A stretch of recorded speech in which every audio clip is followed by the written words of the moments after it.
Well, thank you for joining us today. Right here in our own community, we have all seen the devastation that occurs when children are left unattended in hot vehicles. Florida is the second highest number of hot car deaths in the nation, and nearly 100 children have died this way since 1998. So in the last 4 years, in the last 5 years here in Orange County, 4 children have tragically perished here in Orange County from ages 1 to 4 years old. These deaths are 100% preventable. 100% preventable. And that's why we're here today. So in just a few moments, you're going to hear from Micaiah Wallace, whose 21-month-old son, Jace, died in September 2020 when he was left unattended in a vehicle by a caregiver for 7 hours. Makia has courageously agreed to share her story in order to spare other parents from the pain that she lives with every day. And we can't imagine, many of us are parents, we can't imagine the pain and anguish that she goes through. So we appreciate her being here. And so we also appreciate opportunities like this where first responders, our community partners, and safety advocates can come together and educate our residents and visitors so that this never happens again. And remember, these tragedies are 100% preventable. So it's now my pleasure to introduce the president of Safe Kids Worldwide, Taureen Creppy. Good morning. Thank you, Sheriff Mina, for hosting us today on behalf of Safe Kids Worldwide. We are truly grateful for all of your work on this issue. I am so happy to be here in Orlando this week, and that is all about keeping kids safe from this 100% preventable injury. I'd like to acknowledge our partners in this effort.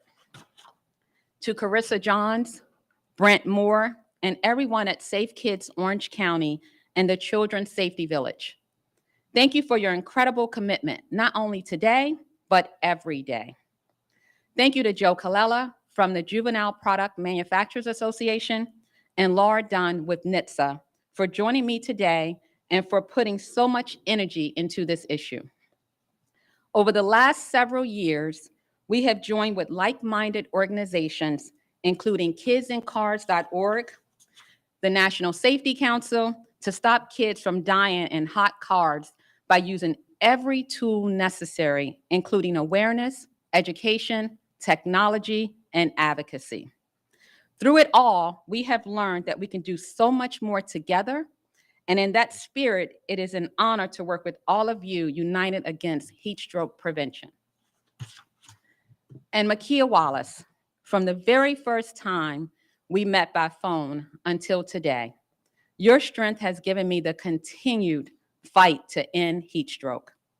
Thank you for honoring your sweet boy Jace by sharing your story today and for allowing us, organizations, and all of us here in Orange County to be part of Love Like Jace.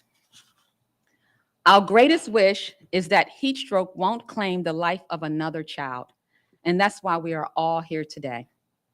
Since 1998, at least 906 children across the United States have died from heat stroke.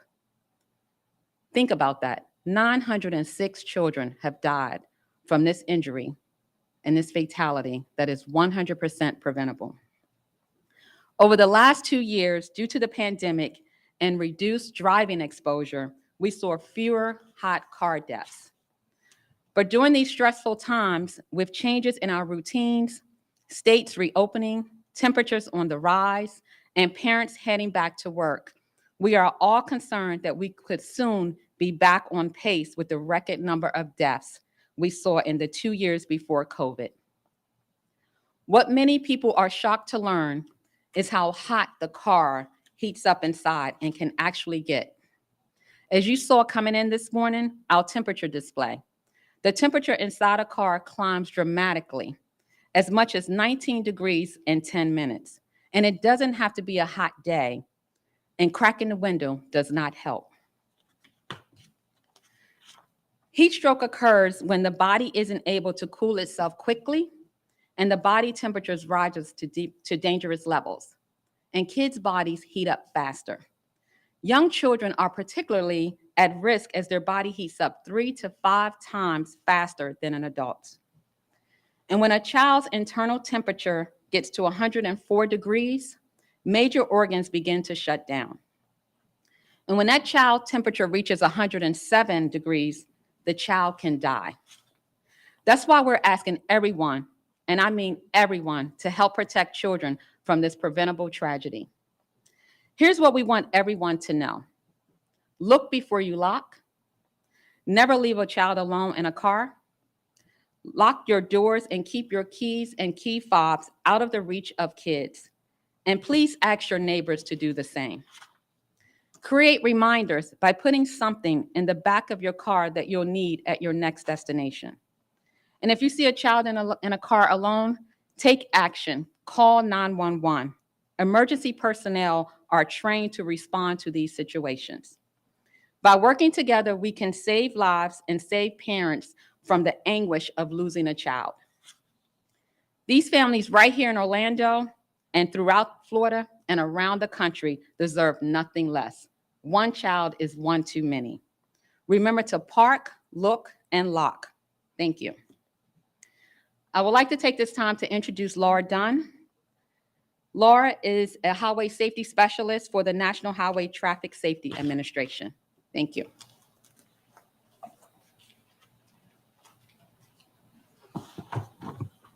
Thank you, Taurine, and thank you for the invitation to highlight this important safety issue today. My name is Laura Dunn, and I'm the programmatic expert on pediatric vehicular heat stroke for the National Highway Traffic Safety Administration. On behalf of Dr. Steve Cliff, NHTSA Deputy Administrator, and all of my NHTSA colleagues, I'm delighted to be here today to be able to highlight this critical issue and talk about our commitment to ending these preventable tragedies. There are 3 main mechanisms by which heat stroke fatalities occur. The first of which is forgotten. Children are forgotten in vehicles.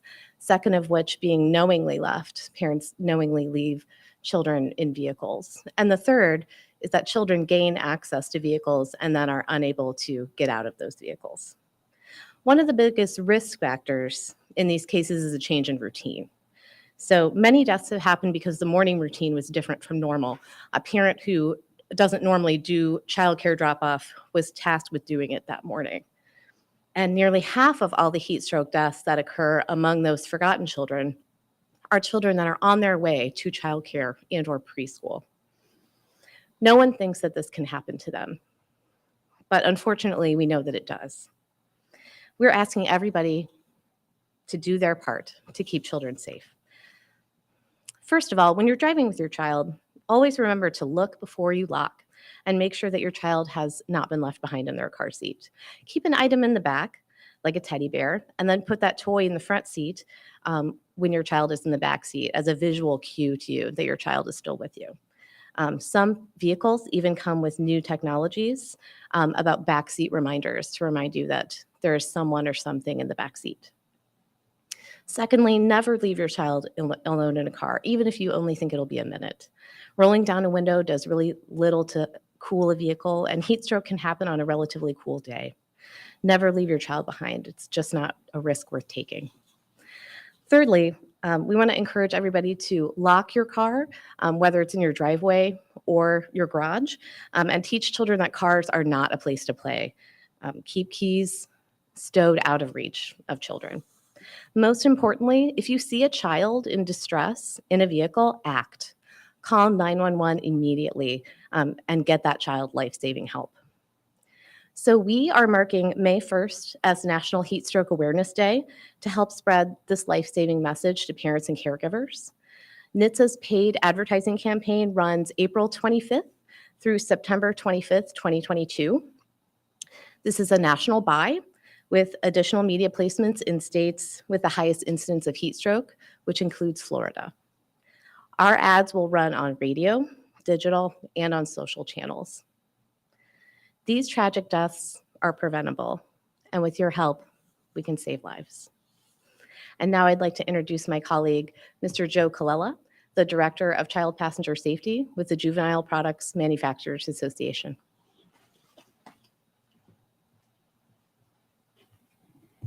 Thank you, Laura, for that kind introduction. Good morning, everyone. The Juvenile Products Manufacturers Association is known as JPMA, and we represent 95% of the prenatal to preschool industry. And one of our roles is to be the voice of the industry. And in that role, we are able to work on prevention efforts, training efforts, educational efforts with organizations that are like government organizations like NHTSA and Safe Kids Worldwide and some other injury prevention leaders. So I'd like to start by thanking these agencies for bringing us all together here. Education and awareness is really important right now, and I want to talk to you about another factor that is available to us, and that is technology. Now, Taurine shared some of the shocking facts with us about the children that we've lost in these cases, and Laura just shared some of the ways that these tragedies occur. Whatever the circumstances are that cause a child to be unattended in a vehicle, technology can be the solution. And JPMA believes that technology in every single vehicle is a solution. And when I talk about technology, I'm talking about sensor systems that sense the presence of a child and alert the driver or families or emergency personnel. One of the things that I'm really excited about, that JPMA is really excited about, is those systems will be required in new vehicles in a few years, thanks to the Infrastructure and Jobs Act. I'm also a little bit taken back, because that doesn't solve the problem yet, because systems like that take many years to implement. So even though they start in a few years, there will be vehicles that don't have that technology on the road for many years to come. So that's why education and behavioral changes and supplemental systems are so important right now. So I'm also pleased to share that some of our brands, the Juvenile Products Manufacturers Association, like Evenflow and Cybex, have developed systems that can alert parents that their child is still in a car seat in the back seat, and can help to bridge that gap until the vehicle systems really take off and become the norm. Other car seat brands are working on similar projects of their own, and there are also aftermarket products that are being developed right now. We're also encouraged that the NHTSA is continuing to evaluate and study systems like these to help to benchmark their performance and their reliability and their compatibility with car seats. These systems are very important for now. And that brings me back to right now, and that's education and behavioral change. And a lot of parents think that they're immune to heat stroke tragedies because they're conscientious. And I can tell you as a dad and a grandpa that I believe most parents are conscientious about their child's safety. But that doesn't change the fact that we have deficiencies in the way we act and the way we think, that much of the time when we're doing more mundane activities, that our brains are in habit mode or autopilot. And those are the times, like we heard about earlier, when your schedule changes, that children are being hurt. So behavioral change practices, like we already heard about from Taurine and from Laura, like look before you lock, simple habit to create, where every time you get out of your car, every time you shut off the engine, you check the back seat and make sure nobody's there, and then lock the door so nobody can get in there on their own. Those habits are really important. Leaving a reminder in the front seat, making arrangements with your child care provider in your preschool to note when your child arrives as scheduled and to call you if your child does not arrive. Those are all things that we can use to prevent tragedies for now. I'd also like to, I'm very pleased to be the person that gets to introduce our final speaker, Makia Wallace. And Makia is a loving mom, a conscientious mom, and She lost her child, her son Jace, beautiful child, in 2020. And she's also the founder and president of a 501c3 nonprofit right here in Orlando called Love Like Jace. Makia was working toward changing policies and improving accountability here in Florida to support families and help other families to avoid tragedies like this. And she reached out to JPMA last year, and we spoke a few times at length, and I was able to introduce her to some of the injury prevention professionals like Taurine and others in the field. And we're very happy that Makia continues to work tirelessly to try to prevent what's changed her life completely from happening to other families. And Makia, I know this is difficult for you, and I appreciate your courage in coming here and standing with us. And thank you for all you're doing. Okay.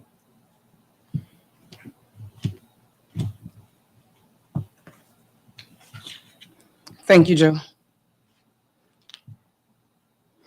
Good morning, everyone. Before I begin, I just want to thank God for giving me the strength and the courage to stand here before you and talk about this.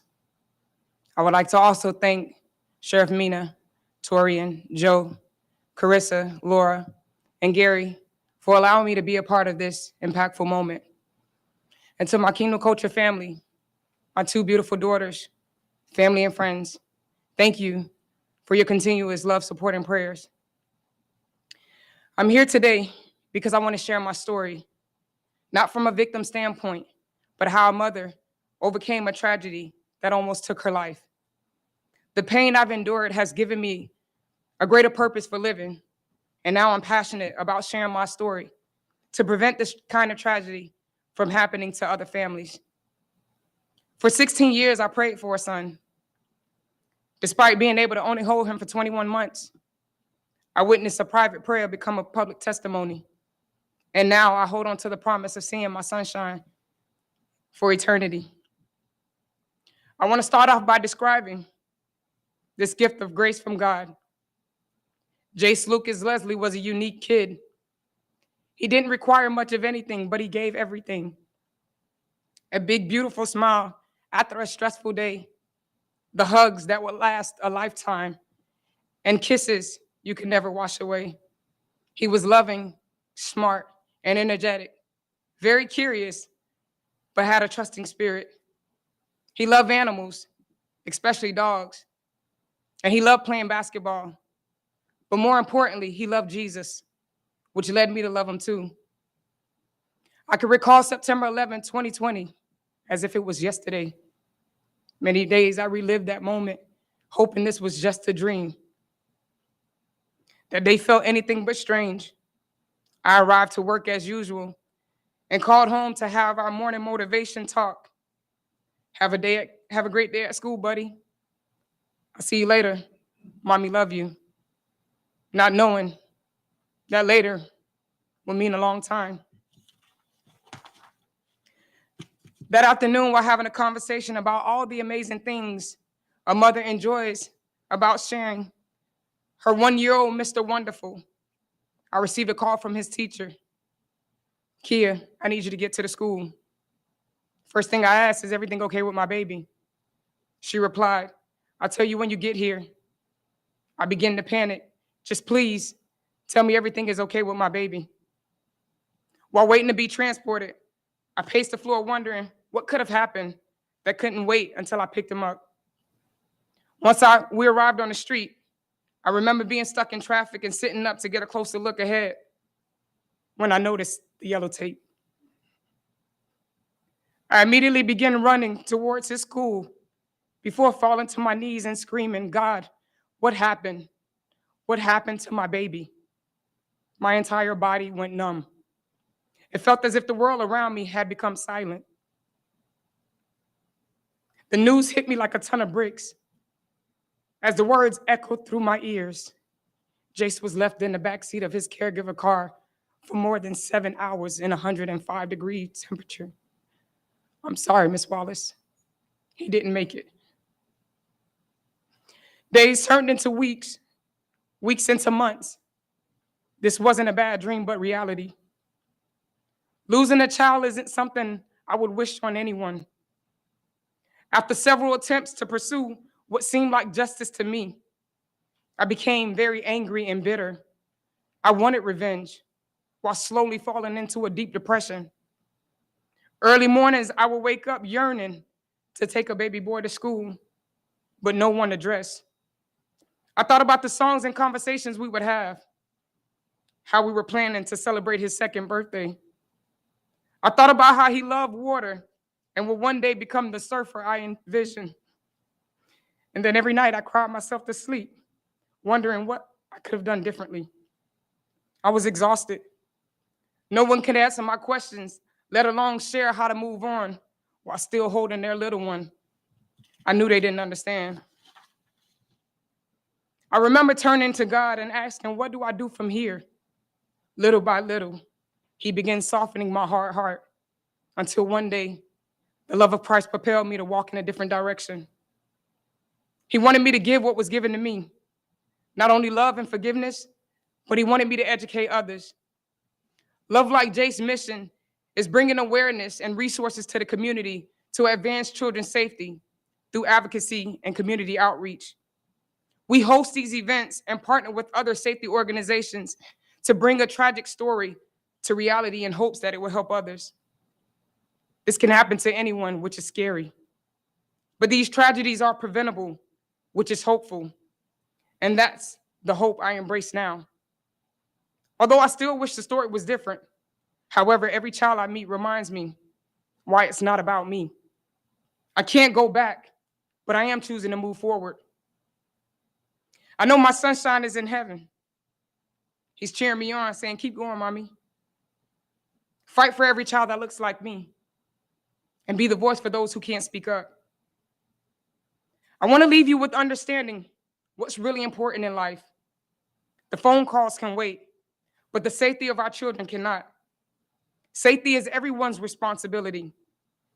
So let's make our future leaders our #1 priority. Please remember the tips you've learned today and share with family, friends, and neighbors, because our children deserve a chance to make a difference in this world too. Thank you all.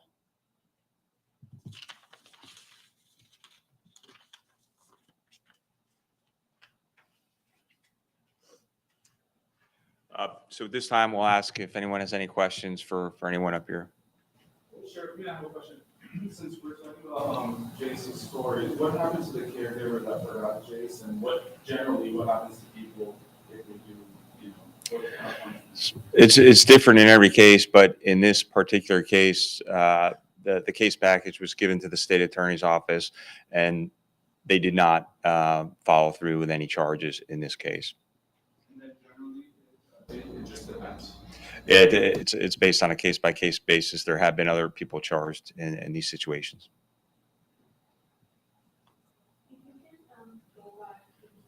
A little bit about the new technology that can help. Sorry. Good morning. Yes, there is new technology that's currently available, and it's generally observation and sensor systems in vehicles that can detect the presence of a child. Some of the systems can detect all the way down to a breathing level, that they can sense that something is breathing inside of the car, and then be connected to systems where they can alert the driver or alert the family or alert first responders. So that's one type of technology, the ultimate vehicle technology. Another type of technology is something that we see in car seats, where there's a connection to the vehicle, there's a connection to GPS, where an alert system can warn parents, number one, that you have a child in the car, and then if you walk away from the car, can call your phone, or call a family member's phone, or call first responders to warn as well. So those are two different types of technologies, and there are also add-on products that are being developed right now to come out. So ultimately, technology is going to help us to avoid these tragedies. I believe that the Infrastructure and Jobs Act requires it by 2026, that it has to be in new vehicles by 2026. But some vehicle manufacturers have already implemented systems that will alert, will warn, and those vehicles are already on the road today. It's just a matter of when all vehicles will have to have that system. And so just remember that is amazing technology that is coming, and some that was already here. But remember, there are other ways, for people who cannot afford that technology or cannot buy a new vehicle. You can leave items in the back seat, right? You can leave. I know a lot of dads that leave their left shoe in the back seat. Moms leave a purse, and here's a great idea. Get off your phone, put your phone in the back seat as well. So again, like I think everyone up here has said, these tragedies are 100% preventable. Thank you. I think we wanted to take a photo. Should we maybe stand in front of it? Yeah, if you guys.